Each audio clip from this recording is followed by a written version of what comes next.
In a video that I did earlier concerning Christina Carter, a little child who went missing in 1973, her mother's body was found suffocated, bound in a duffel bag in the Great Smoky Mountains. A couple of weeks later, the child was never seen again, and no one ever found any evidence of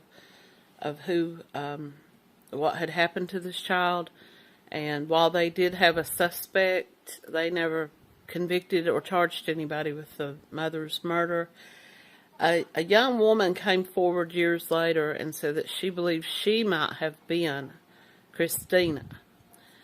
And after DNA was tested, it was proven that she wasn't, but she was another child who had gone missing by the name of Suzanne Suvekis. So I looked that up, and I wanted to do just a little kind of story on her. Suzanne Marie Suvekis was born September the 9th, 1969, and died April 30th, 1990. She had been kidnapped at the age of 4 by her mother's third husband, Franklin Floyd. He also took her 2 sisters and a 1-year-old baby brother, Philip Brandenburg. I'm going to see what I can find. This is called Lost Girls Blog, A Captive Heart, the distressing story of Suzanne Suvekis. There are so many disturbing true crime cases out there, but I think the story of Suzanne Marie Suvekis, who went by the alias Sharon Marshall and also Tonya Hughes, takes the cake. She lived a brutal life of prolonged abuse and captivity that is a nightmare to even read about, and it ended in a horrendous murder. Her tale is almost like a combination of Lolita and Henry, Portrait of a Serial Killer. And it serves as a warning for women to be very careful about the kind of stepfather they bring into their children's lives. I made a video earlier about the boy in the box, and I spoke about that, about how sometimes men will target women. They will choose women to be their wives or girlfriends only because they have young children, and the children are really the target. They're very skilled at convincing these women that they're this great guy, this perfect father figure, and they may come into the home and they gain the trust of the entire family. The entire community sees them as this great guy, and they do that because they know nobody will believe, and they're able to groom the children to keep quiet about what's happening. Sometimes these mothers are just so groomed as well by these men, and they don't want to lose what they have, So they look the other way, or they deny it. Those of you who know me know that I'm a big fan of Jason Isbell, and he has this great song called Yvette, and it's about this very thing, and you can go and listen to that song. So, Suzanne's life was turned into a living hell at the age of 4.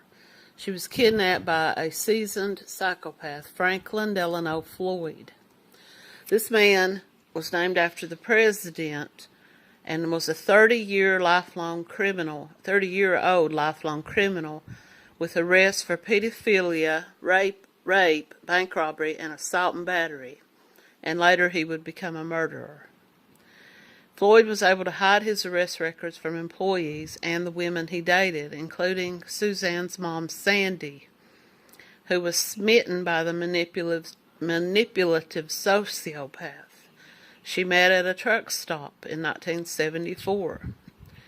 They subsequently married. I can't speak today.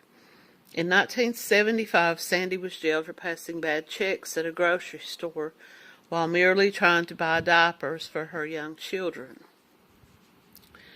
She had all 4 children, and all were young. Susie was the oldest at the age of 5.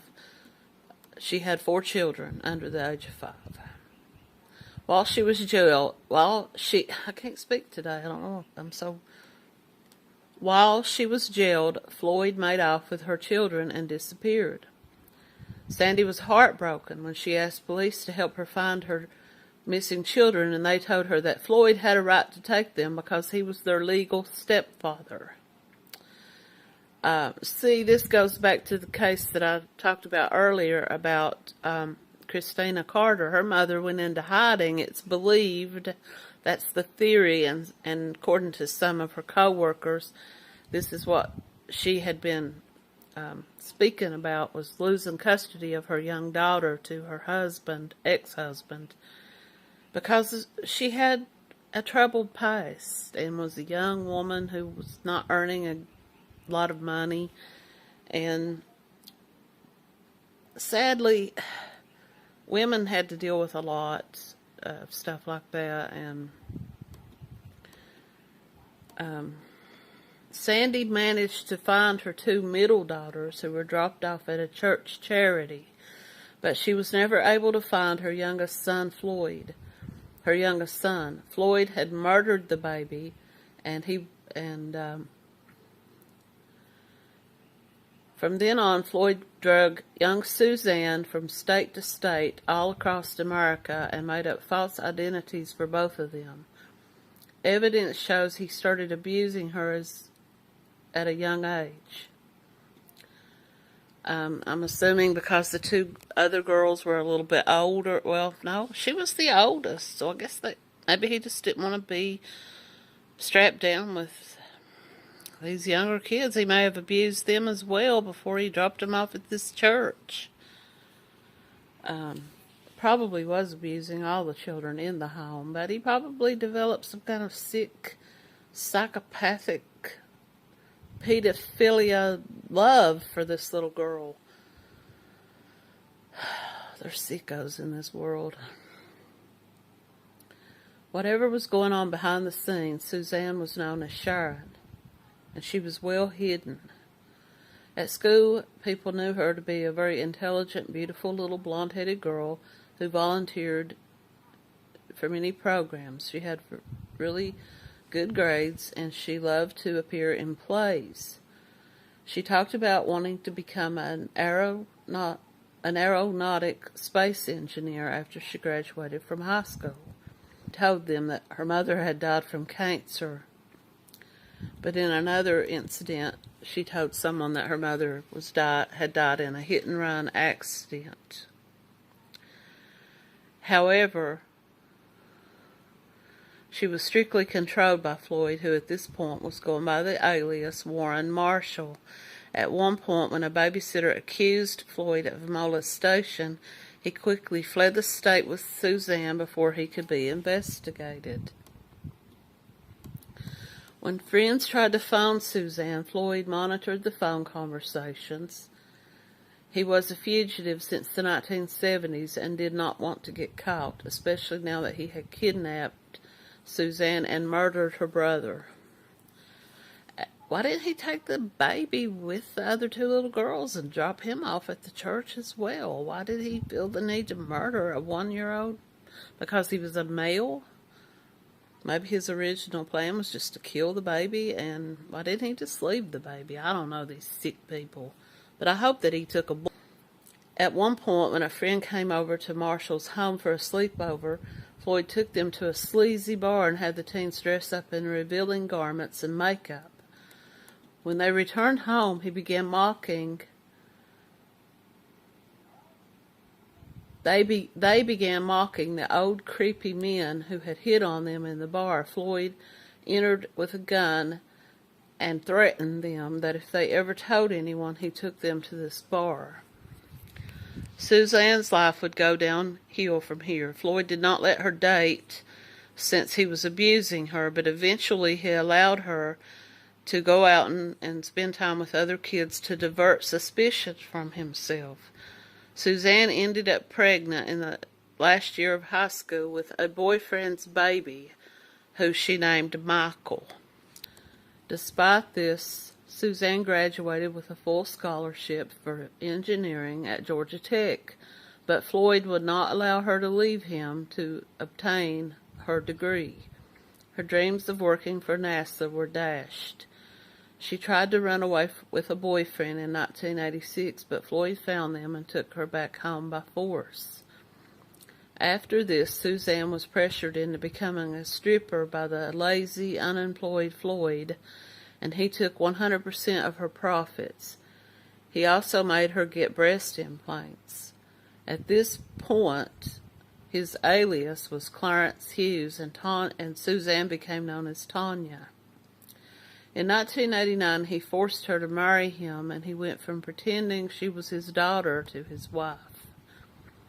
Floyd would call and check on Suzanne several times a day while she was at the club, and he would beat her, leaving visible bruises on her body if she did not bring enough money back home each night.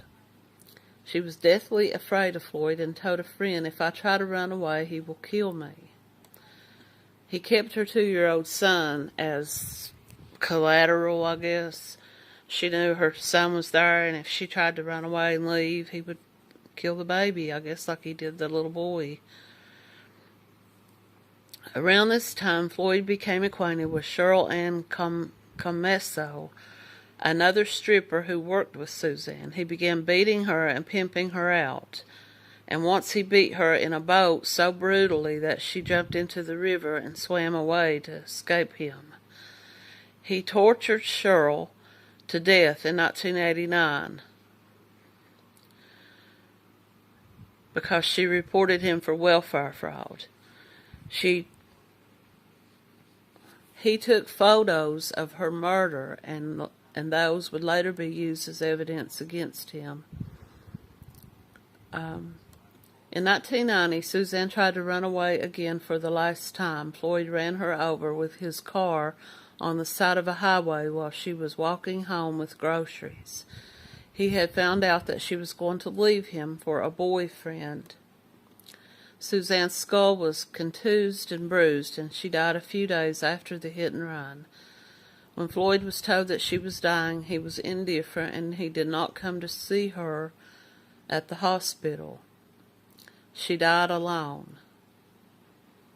Police were unable to convict Floyd for her murder. See what I mean? Despite damning evidence from her friends and colleagues. A day after her death, Floyd immediately tried to collect a life insurance policy that he had taken out on her. At her funeral, Floyd placed a photo of himself and Suzanne as a child inside the casket. Nobody present had any idea what a dark role Floyd had played in this young woman's life. Suzanne Suvekis was dead at age 20 after a lifetime of trauma, abuse, and evil. And it wouldn't end there. Floyd kidnapped and murdered her baby son in 1994. A trail of bodies followed the sick man's killing spree, and he ruined the lives of all of those who came into contact with him. He rots in jail now, but it will never be enough. One can't even begin to imagine the horror of living a life of fear and secrets the way Suzanne did. It is unbelievable that nobody was able to help her escape. Only in death was Suzanne free from her tormentor.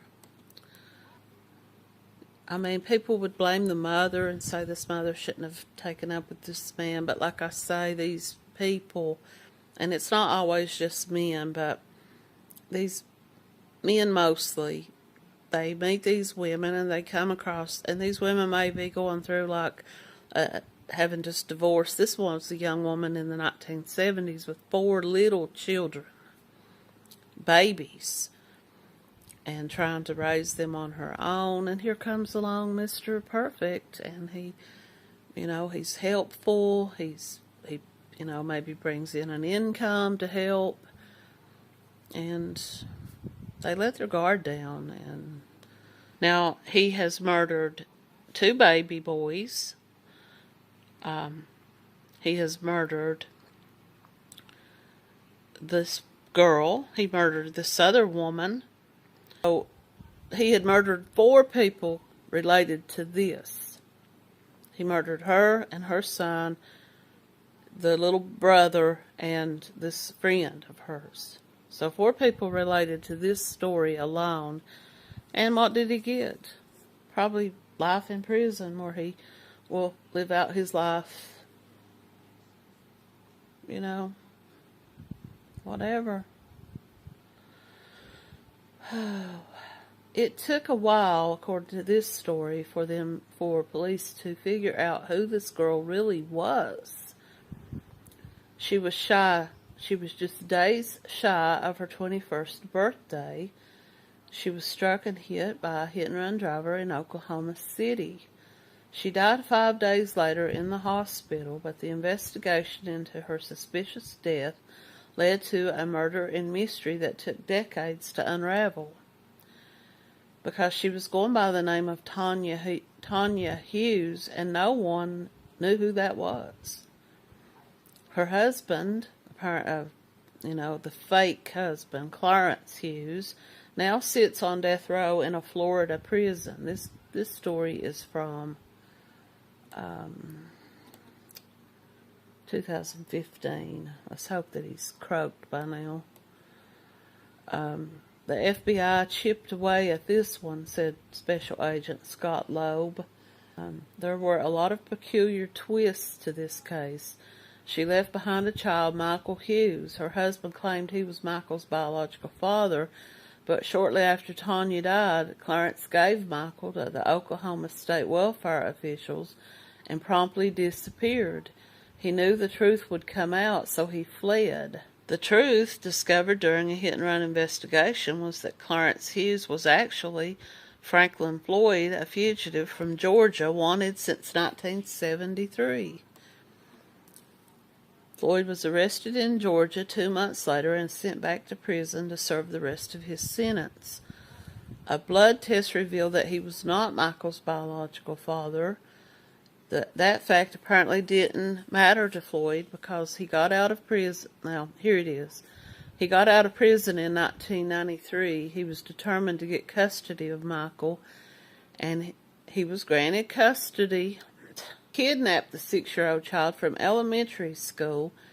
When authorities caught up with him in Kentucky 2 months later, Michael was nowhere to be found, and Floyd said that Floyd would not say what happened to the boy. He was later found guilty of federal kidnapping charges and sent to prison. During the kidnapping investigation, photos were found taped to the back of his gas tank in his pickup truck that showed a young woman who appeared to be bound and beaten. Years later, the woman was identified as Cheryl Ann Comesso. Her remains had been found previously a year later on an off-ramp in Tampa, Florida.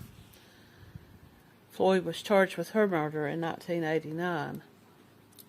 The investigation into Michael's kidnapping also determined that Tonya Hughes, too, had been kidnapped in 1973, between 1973 and 1975, and when he surfaced in Oklahoma City, he began introducing her as his wife. In 2013, the FBI and the National Center for Missing and Exploited Children conducted a cold case review of the Hughes kidnapping and reopened the investigation. The death row inmate was generally uncooperative, but during the course of many hours of conversations, he told the agents that in 1974 he was using the name of Brandon Williams. He married a woman in North Carolina who had 3 daughters. The family made its way to Texas. He identified the oldest daughter as Suzanne Marie Suvekis, born September 6, 1969, in Michigan. Floyd said that the mother was jailed for minor charges in Dallas, Texas. He took Suzanne and moved to Oklahoma City, dropping the other 2 daughters off at a children's home. The FBI was later able to confirm that through marriage records and using DNA samples that Tonya Hughes was indeed Suzanne Marie Suvekis. It had taken 24 years to learn her true identity. We were able to find her birth parents and give them some closure about the daughter.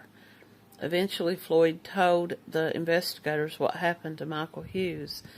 He murdered the first grader on the same day that he kidnapped him. They were driving, I believe that they did a movie about this. Seems like I remember.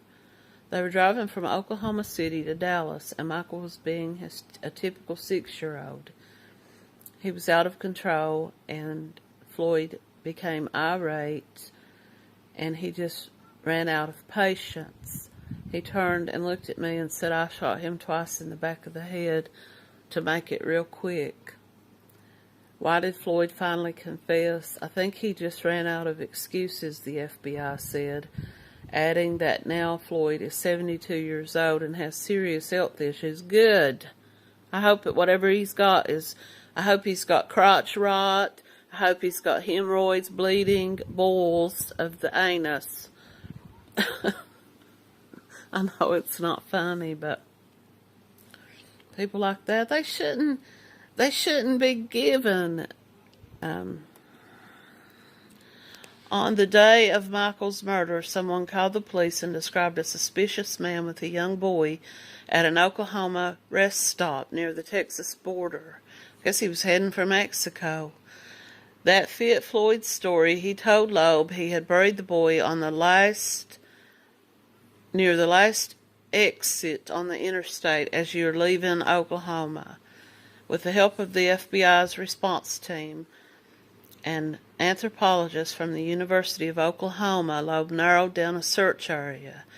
After 20 years, nothing would likely remain of Michael's body, even though his bones maybe would have been taken by animals, but investigators thought they might find the 2 shell casings.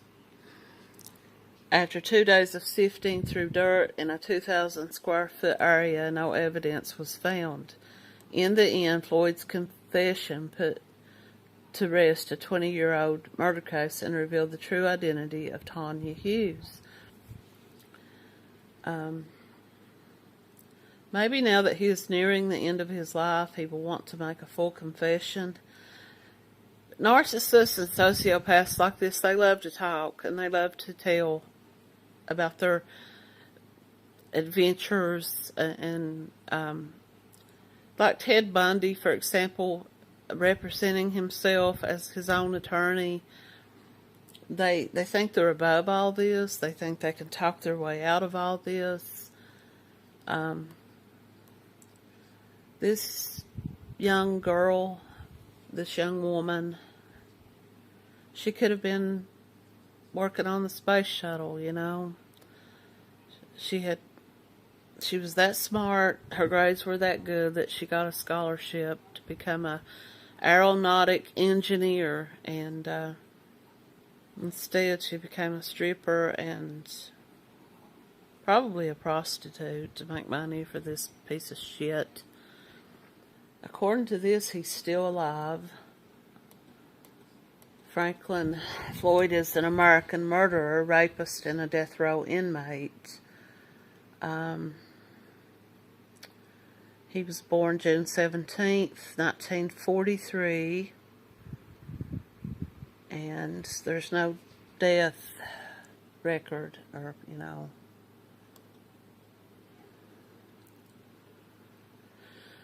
I don't know what is there else to say about it. He was just a piece of crap. If it hadn't been this child, it would have been probably another one, and it may have been others. And this is not the only case of a situation like this where someone takes a child, and the story, I know a lot of people have seen the movie and heard about the story of Lolita. Lolita is a real story. It's a true story. The name was different. They changed the name, but this was a true story. I read this book about a year ago or two. That the movie and everything, that the book Lolita was based on this real story, and so I don't know. It's just another case. Like I said before, keep your kids close and keep a watch on them, and be careful who you trust, I guess. And thanks for watching.